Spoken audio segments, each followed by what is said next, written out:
Good morning, student. 8th Social Science History Unit 2 Development of Industries in India. இந்தியாவில் தொழிலகங்களினுடைய வளர்ச்சி இந்த lesson பார்த்துட்டு இருக்கிறோம்.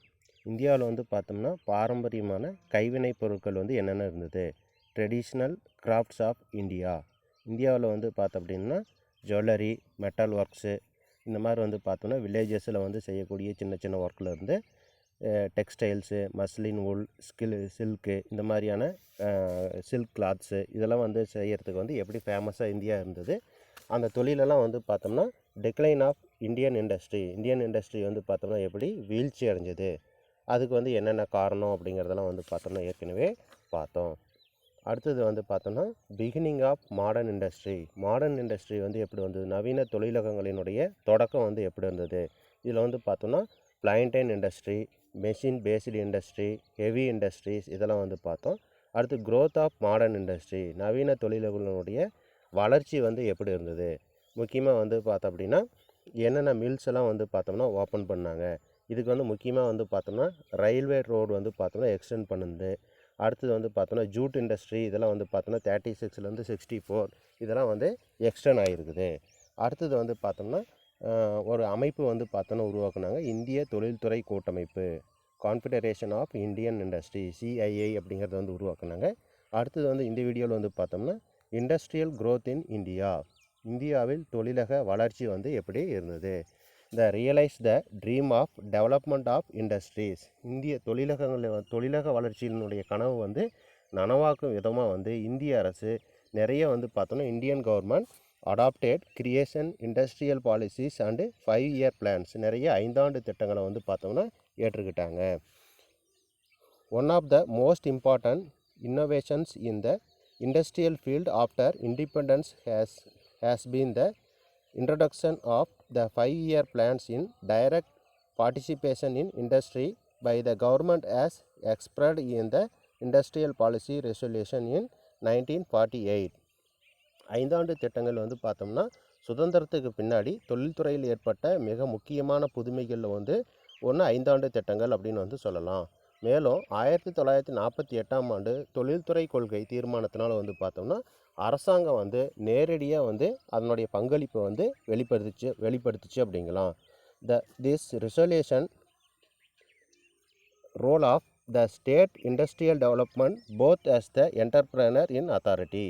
இந்த தீர்மானம் வந்து பார்த்தோம்னா தொழில்துறை வளர்ச்சியில் வந்து ஒரு தொழில் முனைவோராகவும் அதிகார மையமாகவும் அரசினுடைய பங்குன்னு வந்து பார்த்தோம்னா என்னென்ன அப்படிங்கிறத வந்து வரையறுத்தது. அதாவது அதிகமாக வந்து தனியாரில் வந்து பார்த்தோம்னா தொழில் வந்து தொடங்குறவங்களுக்கு வந்து பார்த்தோம்னா கவர்மெண்ட் வந்து ஊக்குவிக்கக்கூடியதாக வந்து இந்த 5-year பிளான்ஸு இந்த மாதிரி பல்வேறு திட்டங்கள் வந்து பார்த்தோம்னா இருந்தது.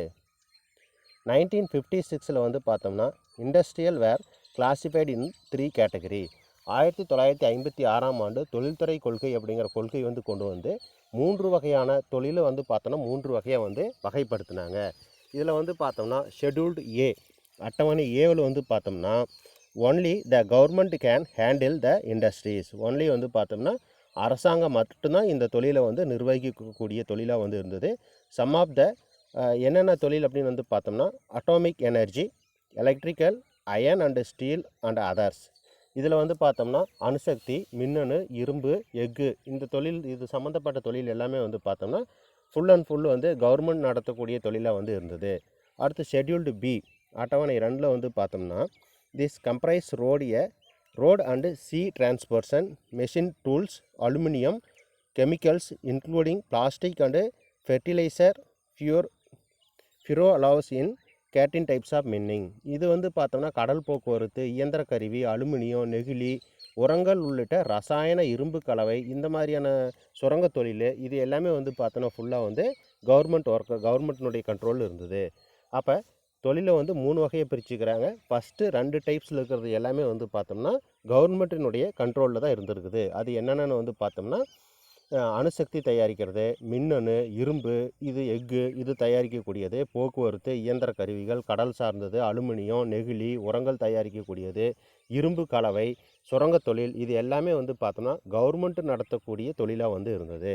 அடுத்தது வந்து ஷெட்யூல்டு 3, இதில் மேலே இருக்கக்கூடியதை தவிர மேலே கீழே இருக்கக்கூடியது எல்லாமே under the category the remaining industries left to private sector. இந்த வகையின் கீழ் மீதம் இருக்கக்கூடிய தொழில்கள் எல்லாமே வந்து தனியாருக்கு விடப்பட்ட துறைகளாக வந்து இருந்தது. மற்ற எல்லா துறைகளும் வந்து பார்த்தோம்னா தனியார் வந்து தொழில் செய்யலாம் அப்படின்னு வந்து கவர்மெண்ட் வந்து ஊக்குவிச்சாங்க.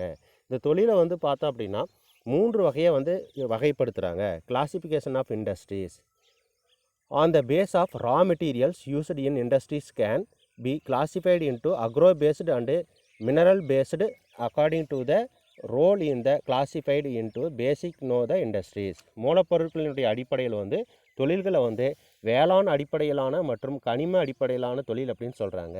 வேளாண் அடிப்படையில் அதாவது வந்து ரா மெட்டீரியல்ஸ் வந்து பார்த்தோம்னா விவசாயத்தின் மூலம் வந்து ரா மெட்டீரியல்ஸ் இப்போ வந்து துணி தயாரிக்கிறதுக்கு வந்து பார்த்தோம்னா ரா மெட்டீரியல்ஸ் வந்து பருத்தி அந்த மாதிரி வந்து விவசாயத்தை சார்ந்த ரா மெட்டீரியலாக வந்து இருக்கக்கூடியது.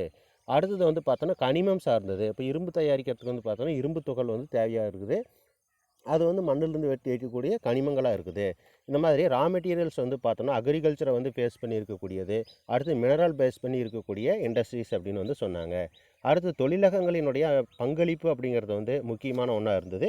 அடுத்தது அந்த பேஸ் ஓனர்ஷிப். இதுக்கு வந்து ஓனர்ஷிப் வந்து பார்த்தோம்னா 3 வகையை வந்து பிரிக்கிறாங்க. Public sector, private sector, joint sector, cooperative sector அப்படின்னு. ஜாயிண்ட் செக்டார், கோஆப்ரேட்டிவ் செக்டார் இது வந்து பார்த்தோம்னா 3 வகையை பிரிக்கிறாங்க. பப்ளிக் செக்டார் அப்படிங்கிறது வந்து ஃபுல் அண்ட் ஃபுல் வந்து கவர்மெண்ட்டினுடைய கண்ட்ரோலில் இருக்கும்.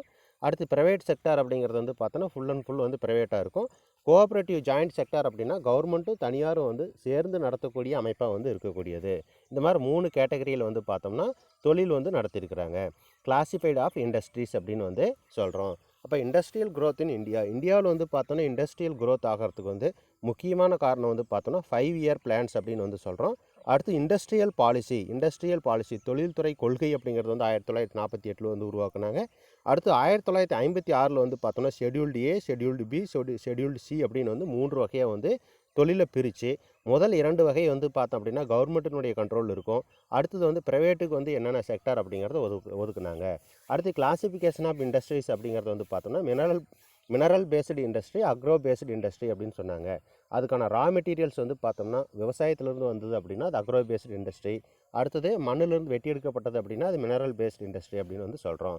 அதனுடைய ஓனர்ஷிப் வந்து பார்த்தோம்னா public sector, private sector, joint sector அப்படின்னு வந்து 3 வகையாக வந்து பிரிக்கிறாங்க. அடுத்தது phases of industrial development in இந்தியாவில் வந்து தொழில்துறை வளர்ச்சியினுடைய பல்வேறு கட்டங்கள் என்னென்ன அப்படிங்கிறத வந்து பார்த்தோம் அப்படின்னா அடுத்த கிளாஸில் வந்து பார்க்கலாம். Okay, bye, thank you.